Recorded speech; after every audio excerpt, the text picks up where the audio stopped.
겸허한 마음으로 그 지적을 받아들이게 됐습니다. 그런데 문제는 6년 후입니다. 6년 후 1996년에 전 국민은 경악하게 됩니다. 온 국민들을 속인 가장 완벽한 위선자와 이중인격자로 살았던 고정간첩이 잡혔습니다. 그가 바로 깐수라고 하는 단국대 교수였습니다. 6년 전 토크쇼에 등장했던 교수, 아랍계 교수였습니다. 그는 정수일이라고 하는 본명을 가진 북한 고정간첩이었습니다. 다 기억도 못하는 표정들입니다. 그렇게 해서 그는 무기징역을 받게 됩니다. 온 국민들을 위선자라고 폭로했던 그가 사실은 자기가 가장 위선자였음이 폭로되는 사건이었습니다. 폭로되고 12년 동안 교수직으로 있었고 많은 교수들과 학생들에게 인정받았던 그가 간첩임이 폭로되고 그는 몰락합니다. 세상에서의 폭로라고 하는 것이 이런 겁니다. 겉으로 아무렇지도 않는 것처럼 완벽해 보였지만 속은 다 썩어 문드러져 있는 모습, 그것이 드러날까봐 늘 감추고 덮는 모습입니다. 여러분의 화장이 폭로를 감추는 것이라고 말하지 않겠습니다.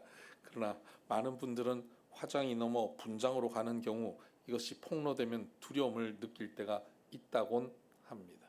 우리는 그렇지 않는 것 같습니다만. 세상의 폭로는 우리를 두렵게 합니다. 그래서 들킬까봐 염려합니다. 혹시 들킬까봐 두려워합니다. 왜냐하면 폭로는 파멸이기 때문이죠. 그러나 성경에서의 폭로는 파멸이 아닙니다. 성경에서의 폭로는 세상의 폭로와는 다른 차원의 폭로로 연결됩니다. 폭로는 바로 구원으로 이끌어가는 은혜의 시작이 됩니다. 오늘 말씀은 바로 그런 말씀입니다. 하나님의 말씀은 살아있고 활력이 있어 좌우의 날선 어떤 검보다 예리하여 혼과 영과 및 관절과 골수를 찔러 쪼개기까지 하며 또 마음의 생각과 뜻을 판단하나니 우리의 감춰져 있던 우리의 마음과 생각, 우리가 아무리 선한 행동을 하고 선한 말을 하고 선한 척 살아도 그 마음 속에 있는 이중적이고 위선적인 우리의 마음과 생각을 정확하게 분석해내는 것, 그것이 말씀을 통해서 이루어진다는 겁니다. 그리고는 13절에 보면 지으신 것이 하나도 그 앞에 나타나지 않음이 없고 우리의 결산을 받으시에 눈앞에 만물이 벌거벗은 것 같이 드러나느니라. 지은 피조물이 모두 다 벌거벗은 것처럼 하나님 앞에 드러나게 된다는 것입니다. 이것이 은혜입니다. 제가 어린 시절 저희 동네에 친구 집에 우물이 있었습니다. 시원한 우물이었습니다. 등목도 하고 마시면 정말 시원한 생수였습니다. 근데 어느 날 그 집에 우물이 덮여져 있었습니다. 왜 덮냐 그랬더니 이 우물을 먹고 자꾸 배탈이 나서 우물 청소를 하기로 했다는 겁니다. 어떤 아저씨가 오더니 긴 짝대기로 우물을 휘젓습니다. 휘젓는데 그 밑에서 라면 봉지, 더러운 이물질이 올라오는데 심지어 거기 빠져 죽은 고양이도 올라옵니다. 여러분, 그렇게 해서 병이 난 겁니다. 겉으로는 깨끗한 우물이었습니다. 그런데 알고 봤더니 거기는 더러운 것들이 가득한 썩은 물이었습니다. 그것도 모르고 마셨던 겁니다. 여러분, 성령께서 우리 가운데 오시면 성령께서 우리 가운데 하시는 것은 적당히 덮어놓고 깨끗한 척 사는 우리들을 축복하며 사는 것이 성령의 역사가 아닙니다. 죄와 위선을 적당히 덮고 괜찮아 그렇게 살아도 돼, 대충 살다 천국 가자, 이것이 성령의 역사가 아니고 구원이 아니라는 겁니다. 성령의 은혜가 오면 우리를 성령의 막대기로 휘저어버립니다. 그래서 내 안에 감추고 들춰내기 싫었던 죄와 연약함, 초라함이 다 드러납니다. 그 모습을 보기가 스스로도 괴롭고 남들도 괴로울 그런 초라한 모습들이 다 드러나게 하십니다. 이것이 폭로입니다. 성령의 폭로입니다. 이 폭로가 되는 자리가 바로 은혜가 시작되는 자리입니다. 그 더러웠던 우물을 그 그 들쳐내고 그것 이물질을 다 걷어내고 난 다음 물을 다 빼내고 또다시 물을 넣었다가 또 빼내고 휘젓고 또 빼내고 이 과정들을 몇 차례 하고 난 다음에야 그 우물을 사용할 수 있게 되었습니다. 오늘 우리의 인생이 바로 그와 같습니다. 예수 그리스도를 만나서 살아갈 때 성령께서는 우리를 청소하기 원하십니다. 그것을 위해서 폭로하십니다. 그 폭로를 하기 위해 우리의 삶에는 여러 가지 사건들이 벌어집니다. 그 사건들을 통해서 우리는 하나님 앞에 폭로됩니다. 이 폭로가 두렵습니까? 불안합니까? 염려됩니까? 아니요. 폭로되어야 삽니다. 폭로되어야 구원이 이루어지는 것입니다. 하나님 앞에서 폭로되는 것을 두려워하지 마시기를 주의 이름으로 축복합니다. 하나님의 폭로가 어떤 방식으로 우리에게 이루어지는지 성경에는 여러 방식의 폭로들이 나오는데요. 대표적으로 몇 가지를 설명해 드리겠습니다. 첫 번째는 타인에 의해서 드러나는 폭로입니다. 요한복음 8장에는 가늠한 여인이 나옵니다. 가늠하는 현장에서 잡힌 여인입니다. 그리고 그 여인을 예수님 앞에 끌고 와서 사람들이 돌로 쳐서 죽이자고 합니다. 그 여인이 얼마나 수치스러웠을까요? 시간을 되돌리고 싶지 않았겠습니까?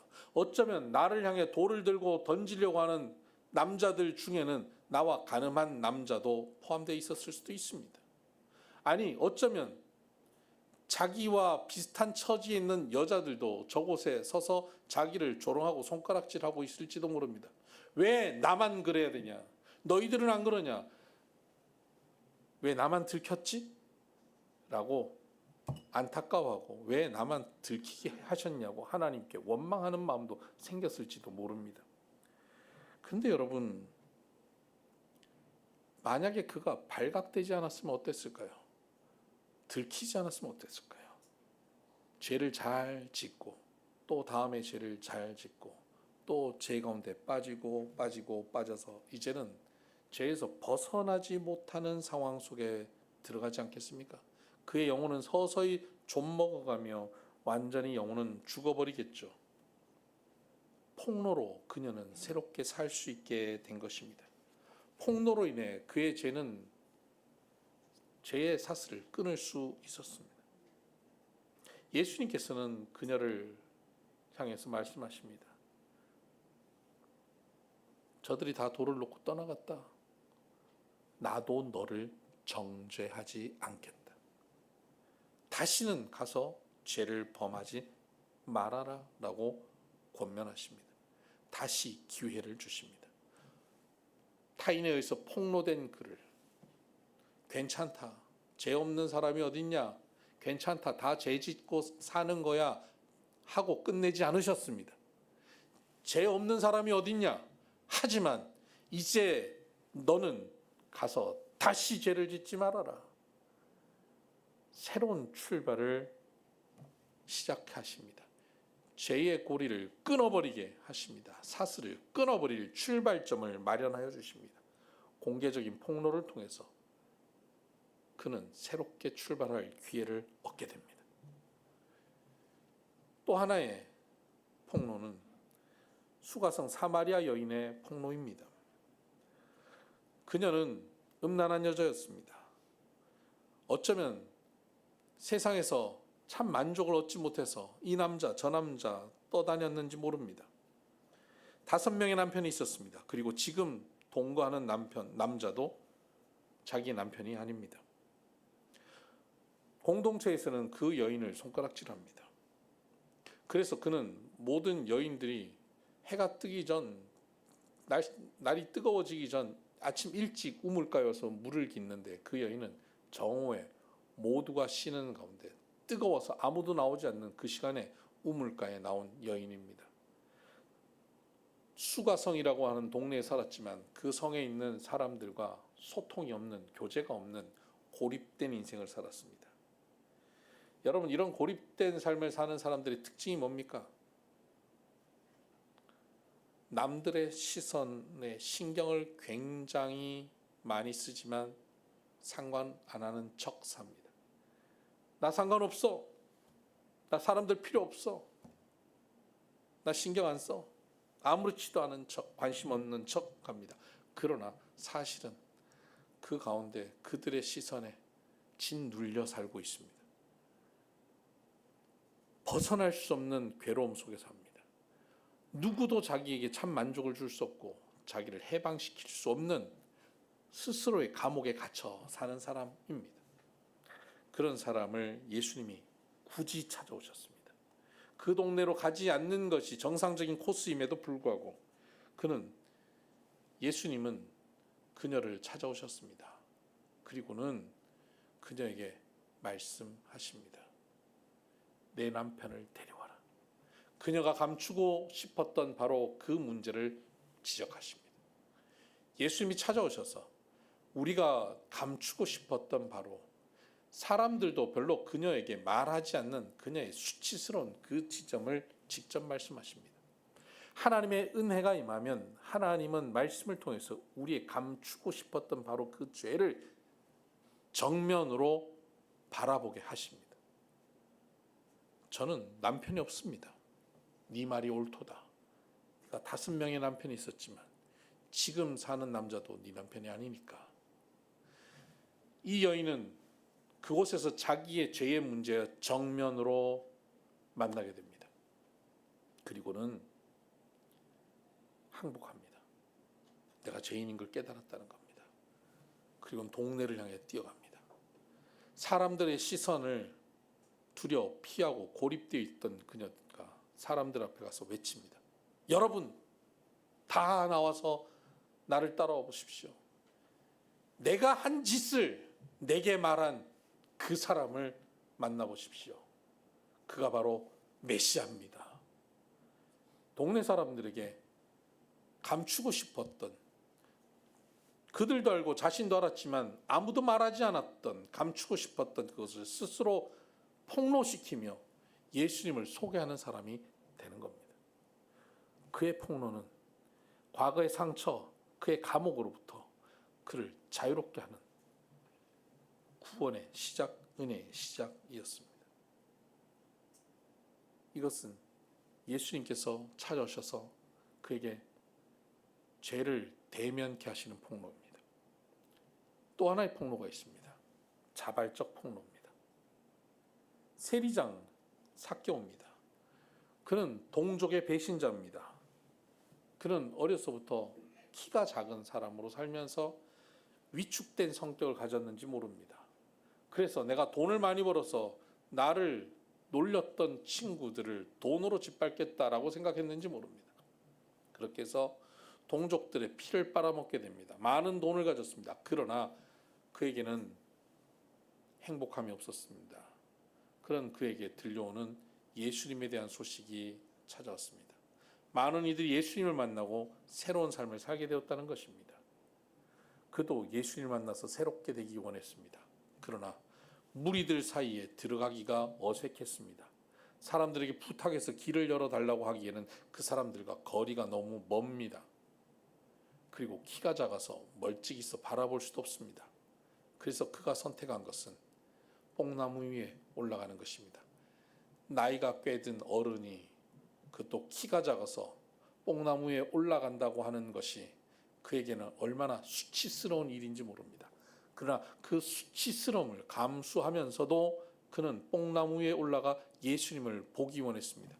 나는 이렇게 수치스러운 존재지만 예수님, 사람들이 내게 길을 열어주지 않는, 사람들에게 외면된 세리장이지만 주님, 내가 주님을 만나고 싶습니다라는 고백입니다. 자발적 폭로죠.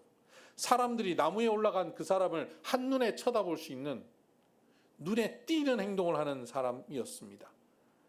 원래 눈에 띄고 싶지 않는 사람이었는데 예수님을 만나고 싶어서 눈에 띄는 자리에 올라간 것입니다. 자발적 폭로입니다. 간절함이 그를 폭로케 하였습니다. 그때 예수님께서 삭개오를 만나 주십니다. 삭개오야, 내려오라. 오늘 내가 너희 집에 유하여야 하겠노라. 그리고 예수님께서 그 집에 들어가셨습니다. 그 집에 구원이 임합니다. 삭개오는 새로운 인생을 시작하게 됩니다. 자발적 폭로로 주님의 은혜가 그곳에 임하게 됩니다. 여러분, 가늠한 여인이 폭로된 사건, 사마리아 여인이 폭로된 사건, 세리장 삭개오가 폭로된 사건, 모두 다 은혜의 시작의 사건입니다. 그런데 성경에는 가장 그보다 더 아름답고 귀한 폭로의 사건이 있습니다. 저는 우리 비손의 성도들이 지금 제가 말씀드리려고 하는 이 폭로 앞에 서기를 원합니다. 가늠한 여인처럼, 사마리아 여인처럼, 삭개오처럼 폭로되는 것도 은혜지만, 이제 제가 말씀드리려고 하는 이 폭로야말로 하나님께서 우리에게 주시는 가장 아름답고 귀한 폭로의 자리입니다. 그것은 베드로의 폭로입니다. 베드로는 소시민이었습니다. 특별할 것 없는 사람이었습니다. 특별한 죄도 짓지 않는 사람입니다. 그가 완벽하다는 게 아닙니다. 신호등도 무시할 때도 있고 속도 위반도 했을 거고 끼어들기도 할 만한 사람들, 여러분들도 오늘 아침 오면서 그러지 않으셨나요? 화가 나면 욕도 하고 성질도 부리고 어쩌면 작은 것 속이기도 하는 그런 사람이었을 수 있습니다. 아니, 틀림없이 베드로 성격상 그러고 살았을 거라 생각됩니다. 그런 그가 밤을 새워서 고기를 잡았지만 한 마리도 못 잡았습니다. 이제 무트로 나와 배에서 그물을 깁고 정리하고 있었습니다. 어부들이 하는 얘기가 그물 깁고 정리하는 것만 남들이 해주면 어부 할 만하다고 그럽니다. 그러니까 어부로서 제일 힘든 게 그물을 정리하는 일이랍니다. 그 이제 가장 피곤한 일을 밤을 샌 상태에서 합니다. 그때 예수님께서 오셔서 내가 배를 좀 사용해도 되겠냐? 배를 올라옵니다. 그리고 조금 물에서 뛰어난 겁니다. 물에서 뛰었습니다. 사람들은 그 해변가에 섰습니다. 예수님은 물에서 좀 뛰어진 배 위에 서셔서 말씀을 전합니다. 예수님의 말씀을 그물을 정리하면서 계속 듣습니다. 말씀을 듣는데 은혜가 됩니다. 말씀을 듣는데 소망이 생깁니다. 말씀을 듣는데 자신의 초라함이 드러납니다. 그리고는 주님께서 너 어젯밤에 고기 좀 잡았냐? 한 마리도 못 잡았습니다. 그러면 저 깊은 데 그물을 내려라. 현직 어부가 저한테 한 얘기입니다. 그물 다 정리했는데 옆에 고기가 지나가면 그물 절대 안 내립니다. 다음날 내리지. 절대 내리지 않습니다. 이게 자신이 어부로 살면서 한 삶이래요. 그만큼 정리하고 난 다음 그물 내리는 건 불가능한 일입니다. 그런데 깊은 데 내리라는 거예요. 몸이 너무너무 피곤하고 몸이 말을 듣지 않는 시간, 그리고 자기가 지금까지 살아온 방식과는 전혀 다른 방식, 그리고 그물은 얕은 데 내리는 거지 깊은 데 내리는 게 아니랍니다. 얕은 데 이 수초가 있어서 거기 물고기가 있다는 거죠. 깊은 데 그물 내리는 게 아니랍니다. 근데 깊은 데 내리라는 겁니다. 평생 어부로 살았던 베드로의 자신의 상식과는 맞지 않는 말씀, 그 말씀에 반응합니다. 말씀을 듣고 순종한 겁니다. 말씀을 듣고 따른 겁니다. 그리고는 그 말씀으로 그물을 던졌습니다. 어마어마한 물고기들이 잡혔습니다. 여러분 어떻게 반응하십니까? 우와, 경사가 났다. 복 받았다. 기적이 일어났다. 그렇지 않겠습니까? 그때 베드로는 하나님의 임재를 느낍니다. 아, 저분이 그저 잘 가르치시는 선생님, 랍비가 아니라 주님이시구나. 신적 존재구나. 그분의 발 앞에 엎드립니다. 주님, 저는 죄인입니다. 저를 떠나소서. 자신의 죄인됨을 폭로합니다. 뭐 그렇게 큰 죄를 지었겠습니까? 뭐 그렇게 대단한 죄를 짓고 살았겠습니까? 대단치 않는 죄였지만 그에게 죄가 있었습니다. 그 죄는 거짓말을 한 죄, 남들에게 욕한 죄, 이런 수준의 죄가 아닙니다. 자기 인생을 자기 것으로 알고 살았던, 자기가 주인 되어 살았던 것, 그것이 죄입니다. 그 죄인됨을 고백한 겁니다. 하나님의 임재 앞에, 신적 임재 앞에 우리가 느끼게 되는 가장 큰 것은 내가 죄인임을 깨닫는 겁니다. 하나님의 임재 앞에 서면 드러납니다. 나의 죄됨이. 여러분, 캄캄할 때 거울 앞에 서면요, 뭐가 묻었는지 몰라요. 근데 불을 켜고 밝은 빛 앞에 서면 잡티도 보입니다. 하나님 앞에 서면 우리의 죄의 잡티도 보입니다. 견딜 수가 없습니다. 괜찮은 척. 사람들이 아유 훌륭하시잖아요. 아유 당신은 정말 대단한 분입니다. 정말 선한 분입니다. 착합니다. 법 없어도 사실 분입니다. 당신 같은 믿음이 세상에 어디 있습니까? 라고 사람들이 칭찬을 해도 주님 앞에 서면 우리는 죄인입니다. 그런 우리들이 그 주님 앞에 엎드리는 겁니다. 주님, 저는 죄인입니다. 나를 떠나소서. 이것이 나를 버리고 떠나달라는 그런 얘기가 아닙니다. 주님 앞에 내가 감히 설 수 없는 죄인임을 고백하는 떨림을 얘기하는 것입니다. 이것이 폭로입니다. 이 폭로 앞에 주님께서는 그를 세우십니다. 그리고 과거의 그의 모습과는 전혀 다른 물고기를 잡던 그를 사람을 낚는 업으로 부르십니다. 위대한 하나님의 사람으로 세우십니다. 폭로되고 나면 하나님께서 우리를 새롭게 사용하십니다. 여러분, 오늘 우리는 거룩한 척, 고상한 척, 괜찮은 척 하며 살고 있지는 않습니까? 그리고 적당히 축복받고 적당히 은혜 받고 그리고 나서 적당히 천국 입성하는 것을 바라고 계시지는 않습니까? 하나님은 그렇게 우리를 이끌고 계시지 않습니다. 하나님은 유명한 외과 의사 같습니다. 수술에 들어갑니다. 예수를 믿는 우리들, 하나님 앞에 온 우리들은 하나님께서 반드시 수술하십니다. 우리의 상처, 우리의 컴플렉스, 우리의 죄악, 우리의 초라함, 이런 것들을 다 찔러 쪼갭니다. 영과 혼과 및 관절과 골수, 우리의 마음과 생각까지도 찔러 쪼갭니다. 전에는 죄인지도 몰랐던 바로 그 문제, 전에는 내가 잘 살고 있었다고 생각하던 바로 그러한 것들까지도, 이것이 얼마나 죄악된 모습인지, 이것이 얼마나 위선적이었는지를 말씀 앞에서 우리를 찔러 쪼개십니다. 말씀 앞에 찔러 쪼개지기를 원하십니다. 베드로는 말씀 앞에 서서 말씀에 순종하고 걸어가다 보니까 말씀 앞에 하나님의 임재를 깨닫고 찔러 쪼개짐을 경험하게 된 것입니다. 말씀 앞에 찔러 쪼개짐을 경험하지 못하면 나중에는 가늠한 여인처럼, 사마리아 여인처럼, 삭개오처럼 그렇게 여러 경로와 통로를 통해서 폭로될 수밖에 없습니다. 그것도 은혜입니다. 그러나 그 은혜의 자리에 가기 전에 말씀 앞에 수술되기를 주의 이름으로 축복합니다. 말씀으로 수술되어야 합니다. 말씀으로 수술되면 새로운 인생을 삽니다. 야곱은 야복강가에서 하나님과 씨름합니다. 말씀 앞에 섰습니다. 그리고 그는 수술됩니다. 너 이름이 뭐냐? 야곱입니다. 이제부터 이스라엘이라고 하자. 하나님과 겨루어 이겼다라는 뜻입니다.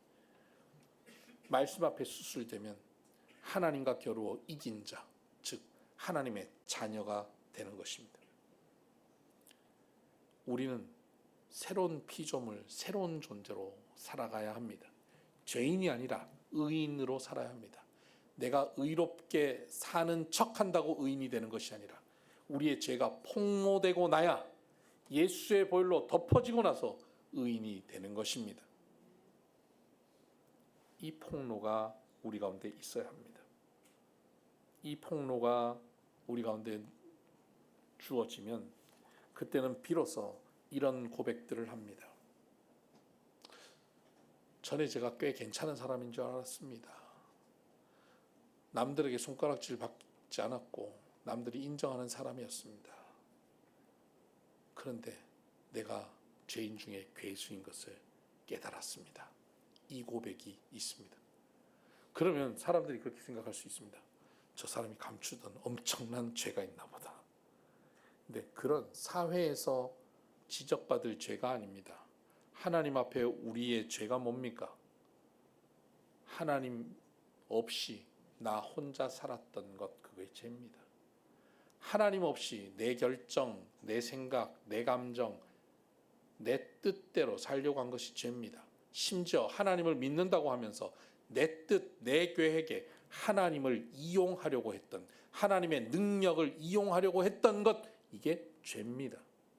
그래서 우리는 어떻게 합니까?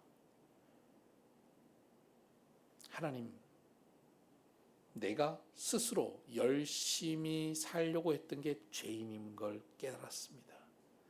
내가 내 가정, 내 가족, 내 사업, 내 삶의 자리, 내 힘으로 책임지려 했던 것 죄임을 깨닫습니다. 내 계획을 세워놓고 열심히 노력하며 내 힘으로 그것을 성취하려고 했고 그것으로 만족했던 것이 죄임을 깨닫습니다. 이것이 말씀 앞에 폭로된 우리의 고백이어야 합니다. 이 고백이 아직 이루어지지 않다면 곧 폭로되실 겁니다. 이 고백이 나의 고백이 아니라면 폭로됨을 구하시길 바랍니다. 하나님, 말씀 앞에 저 이야기가 뭔지 다가오지 않습니다. 그것이 죄임을 깨달아지지 않습니다. 저를 폭로시켜 주십시오 라고 고백하며 나가시길 바랍니다. 그럼 말씀이 우리를 찔러 쪼개며 우리를 폭로시킬 것입니다. 이 고백이 우리의 고백이 되고 있다면 우리는 이제 예수의 보혈의 공로 앞에 새로운 출발을 한 사람이 된 것입니다. 그리고 그 주님이 우리를 사용하시는 폭로된 은혜 가운데 거하는 사람, 주님의 뜻을 이루어가는